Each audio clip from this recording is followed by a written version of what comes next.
Olá, tudo bem? Está começando o programa Focas na Rede, um programa realizado pelos alunos de jornalismo da Universidade de Sorocaba, através da parceria entre a Agência Experimental de Jornalismo, a AJOR, e a Rede Amigos da Cultura. Hoje nós vamos conversar com o professor Dr. Walter de Luca. Walter, muito obrigado pela sua participação no nosso programa. Para começar a conversa, eu gostaria que você, recentemente, recebeu o título de doutor. Falar da escolha do tema para a gente. Bom, eu agradeço primeiramente o convite para participar do programa.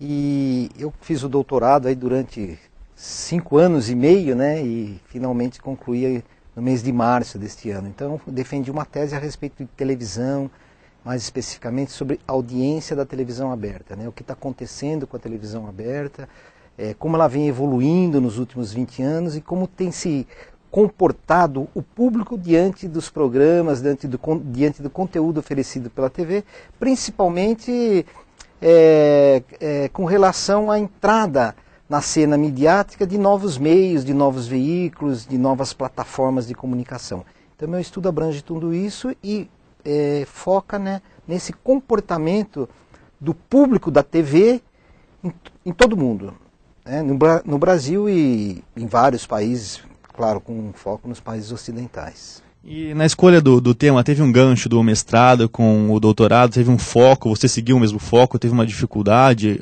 ou trocou por algum motivo? Como foi essa escolha assim, para o doutorado? Bom, no mestrado eu fiz uma pesquisa mais específica sobre jornalismo impresso, mas também tratava em grande parte do interesse, da audiência, do público do jornalismo impresso, né? O que as pessoas procuravam como notícia, qual o interesse na atualidade pelo jornalismo tradicional.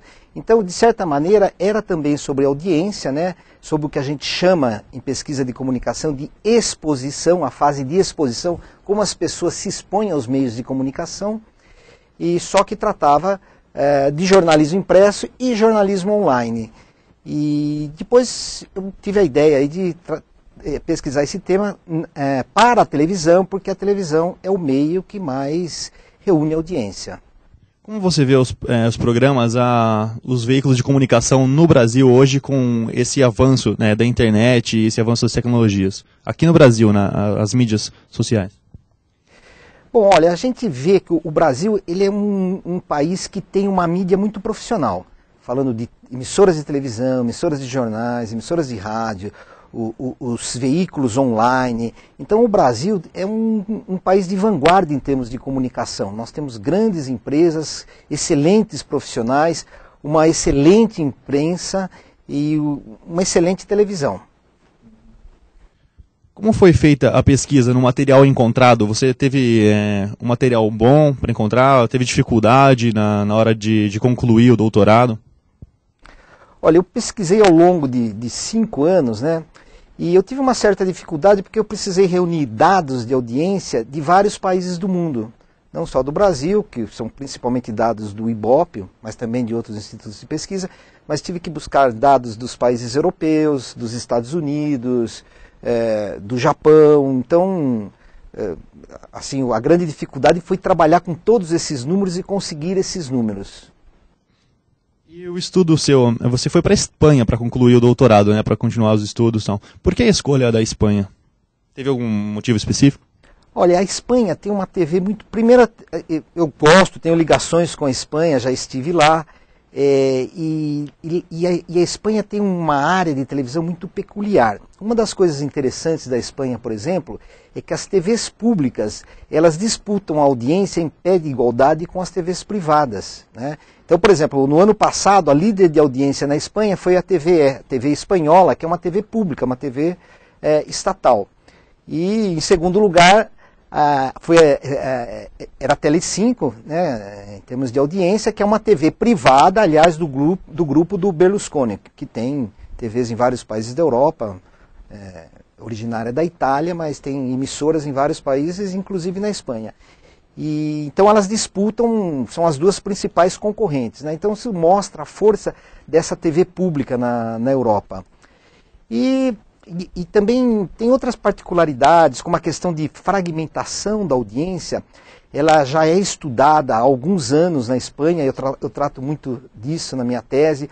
Os institutos espanhóis de medição de audiência se preocupam muito com isso, fornecer dados apurados.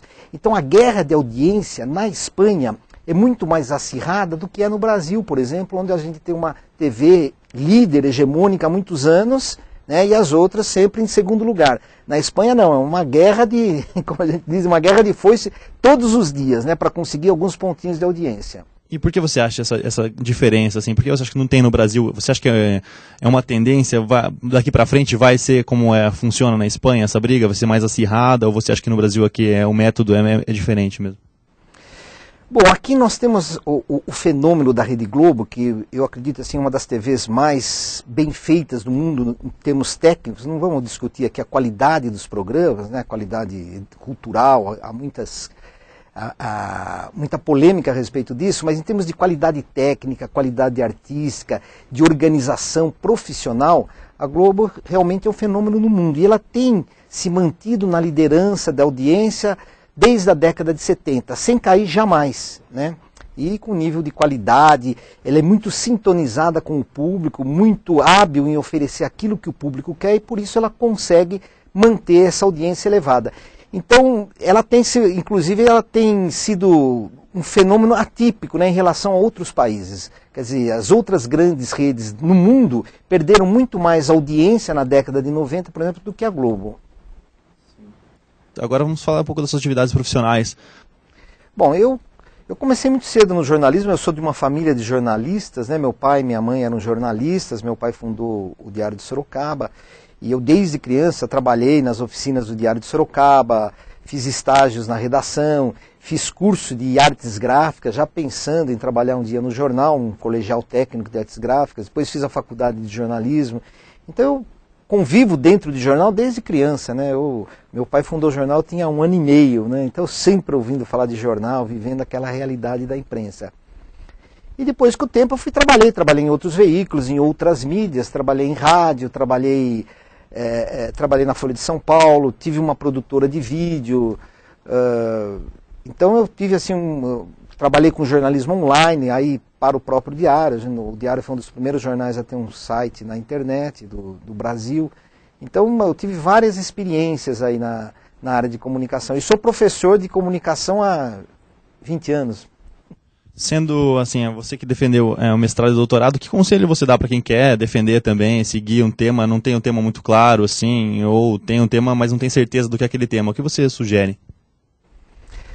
Bom, para continuar os estudos, primeiro precisa gostar de estudar e de ler. Hoje a gente tem que se esforçar muito porque é muita informação e a gente tem que estar muito sintonizado com o que está acontecendo. Então é preciso gostar primeiro de estudar, né? de adquirir informação e informação mais aprofundada.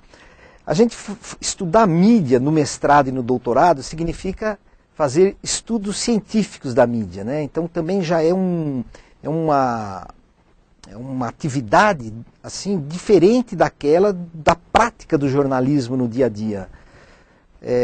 Então precisa também gostar disso, desse caminho científico, né? E eu sugiro que a pessoa escolha um tema do seu interesse, né? Porque precisa de muita dedicação, precisa gostar do que a gente está fazendo, se entusiasmar com aquilo que a gente está fazendo. Você teve bem claro assim, o tema há um tempo atrás, como surgiu? Assim, você definiu, para você ficou bem claro que era isso que você queria seguir? Olha, não é tão fácil assim, sabe? A gente tem muitas ideias e vai amadurecendo aqui, ali, procura fazer o que é viável. E então você vai assim fazer, como diz o poeta espanhol, né? É caminhando que se faz o caminho, né? Então você vai afinando aquilo que realmente você quer fazer. Mas no começo, assim, existem muitas dúvidas, porque as possibilidades são muitas, né?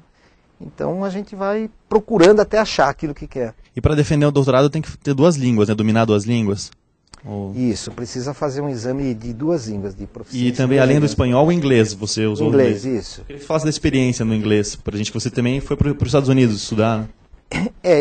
Eu fiz esse intercâmbio de colegial nos Estados Unidos, fiquei 6 meses. Depois que eu terminei o curso de jornalismo, eu fiz uma pós-graduação em nível de aperfeiçoamento, fiquei 1 ano nos Estados Unidos. E daí também, quer dizer, isso aí também aperfeiçoou meu inglês. Depois eu voltei dos Estados Unidos, acabei dando aulas de inglês por um bom tempo. Então isso aí me permitiu assim aprender bem, não ter problema com o inglês.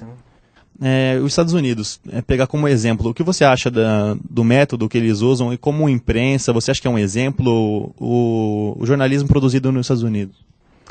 Olha, os Estados Unidos têm a imprensa mais dinâmica do mundo, né? E a mais profissional. É difícil falar é melhor ou pior, mas é muito dinâmica, muito organizada, as escolas são muito boas, há muita prática, muitos laboratórios. Então os Estados Unidos as universidades americanas acabam criando ótimos jornalistas.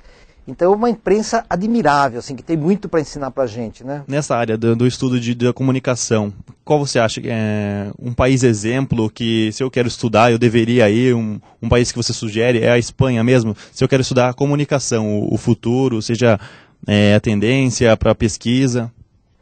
Então depende muito da sua área. Por exemplo, a França tem grandes pensadores da comunicação, né? Pessoas até que pensam que estudam a mídia, mas no nível do seu impacto social, até migrando assim para a área da filosofia. A Espanha é um pouquinho mais sintonizada com a prática do mercado. Os Estados Unidos são extremamente sintonizados com a prática do mercado.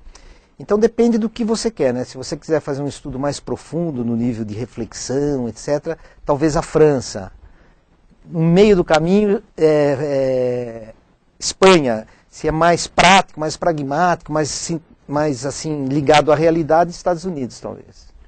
E o jornalismo, falando do jornalista agora, você estudou os meios de comunicação, os caminhos que eles devem seguir, e o jornalista, o que ele deve ser, como que deve se comportar para se adaptar a essas mudanças nos meios sociais? O perfil do jornalista. A primeira sugestão é que o estudante do jornalismo, ou o jornalista está iniciando, ele leia muito, ou acesse os meios de comunicação. Então você precisa ler notícias de jornal, ler revistas, ler sites da internet, acessar, ver televisão, ouvir rádio.